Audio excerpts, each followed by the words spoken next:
আজকে সেই সমস্ত ছেলেদের উদ্দেশ্যে কথা বলবো যারা দিনের পর দিন বাইরে পড়ে আছো পরিবারের একটা শক্ত পিলার হওয়ার জন্য, পরিবারের কিছু দায়িত্বটা নিজের থেকে কাঁধে তুলে নেওয়ার জন্য। হতে পারে তোমার বাবা তোমাকে দোতলার অট্টালিকাটা এখনও তৈরি করে দিতে পারেনি। হতে পারে তোমার বাবা 20 লাখ টাকার ব্যাংক ব্যালেন্স তোমার জন্য করে রাখতে পারেনি। হতে পারে তোমার বাবা 5 বিঘে 10 বিঘে সম্পত্তি তোমার জন্য এখনও পর্যন্ত করে দিতে পারেনি। তাদের উদ্দেশ্যেই বলবো, কিছু কিছু আত্মীয় স্বজন তোমার কানে এইসব নিয়ে তোমার কাছে বলতেই পারে যে তোর বাবার প্রচুর টাকা, প্রচুর ইনকাম, তোর বাবা এখনও পর্যন্ত কেন তোর বাড়িটা তৈরি করে দিতে পারলো না, তোর বাবা কেন তোকে টাকা দিতে পারছে না।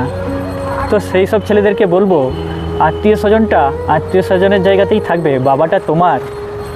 তো বৃদ্ধকালে বাবা মায়ের সাথ কখনো ছেড়ো না। আত্মীয় স্বজন কিন্তু তোমার বাবাকেও দেখবে না, তোমাকেও দেখবে না। বাবাটা যখন তোমার বাবা তোমাকে দেখে এসেছে, তোমাকে মানুষ করেছে। ধর্ম হচ্ছে তোমার বাবাকেও তোমার দেখা। তো বৃদ্ধকালে কখনোই আত্মীয় স্বজনদের কথায় বাবার উপরে চড়ে গিয়ে ভালো মন্দ কথা বলে বসো না। আর মারধর তো দূরের কথা, কিছু কিছু আত্মীয় স্বজন সেটাই চায় যে বাবাকে বোঝানো মানে তাকে চড় থাপ্পড় মেরে বোঝানো। কথাগুলো খারাপ বললে মাফ করে দিও, কিন্তু বাস্তব এটাই, কিছু কিছু আত্মীয় স্বজনদের জন্য বাবা আর ছেলের সম্পর্কটা তেতো হয়ে যায়। এতটুকুই বলবো।